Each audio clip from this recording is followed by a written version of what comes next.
We're going to get him stepping up in front of the president today, handing in his resignation. It depends whether the president accepts it or rejects it.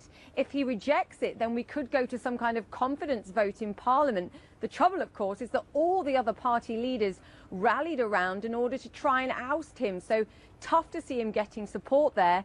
But that's going to waste a few days while we go back and forth. Then, of course, you've got to see somebody step in, and the president then has to ask somebody to step into the role. Then we have to wait and see whether or not he gets the required support. So this could take a bit of horse trading.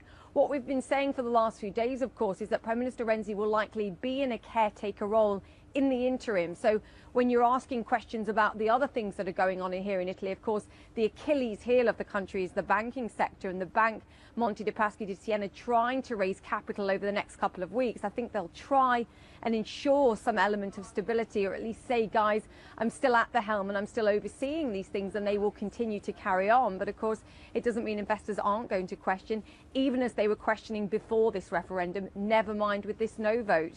And I think you saw it from that press conference last night from Prime Minister Matteo Renzi. He was subdued. We didn't get the joker that we've seen. And he said, you know, I admit it, I lost. And even as I say it with a huge lump in my throat, he gets how bad this was. And even though the markets were expecting a no vote, of course, and had priced that, as you guys were saying, this is a resounding no.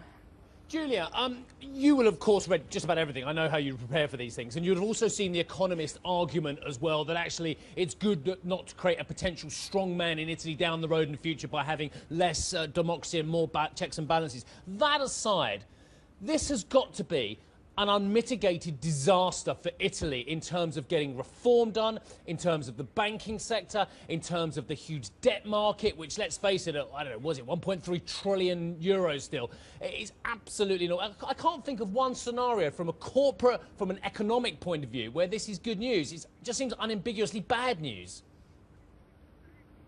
Well, Prime Minister Matteo Renzi used this argument all the way along. He said, look, we can't have this process where we try and make laws, they bounce back and forth between the upper house and the lower house. What it will lead to is exactly what we've seen for the last 2 decades, economic stagnation effectively, and unable to take decisions. Then on the other side, you've got the likes of Mario Monti, who was saying, actually, we can pass laws. Obviously, when he was Prime Minister here, they passed all sorts of laws. Just 50% of them didn't get implemented. So you can question whether or not that's the case ultimately. But it's tough to see. Matteo Renzi did come in here to try and be the reformer, to try and push through things like labour reforms, banking reforms. And he believed ultimately that this was critical for turning this economy around and changing things. And of course, voters here are saying, actually, we'd rather stay with the status quo. But actually, I want to make the point, Steve, that you mentioned about the Economist article. This was what people were telling me here. People were voting no here for different reasons. Yes, you had overwhelming numbers of young people saying, look, we're afraid, we want change, we want to vote for a more populist party, the Five Star Movement. But I also had people telling me they were going to vote no because they didn't want a situation that helped the Five Star Movement getting into power in the future.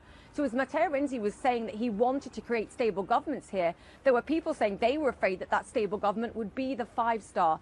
So it was a bit of a shambles, I'd say, overall. Julia, I just want to pick up on that point you made, because I think this is very important, particularly when the markets think about the reaction function today. The Italians voted for the status quo. They voted to reject change. My question is, ultimately, do we go back to the situation pre the announcement that a referendum would be held? The Italian banking system continues to muddle through. Italy continues to grow at relatively low rates.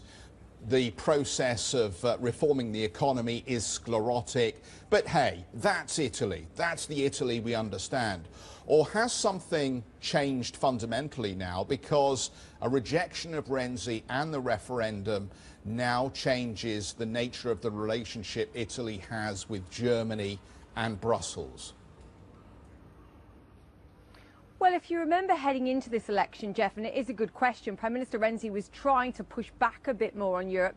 Maybe it was posturing ahead of this referendum, but the tensions were rising, and Renzi was a strong voice, of course, to back off the austerity and the belief that actually Europe needed to bend before it breaks. But I think you can make the argument, actually, that it would have been tough to continue to reform this economy, even if the yes vote would win. because of the tensions created here, because of the tensions created within Renzi's own party, remember.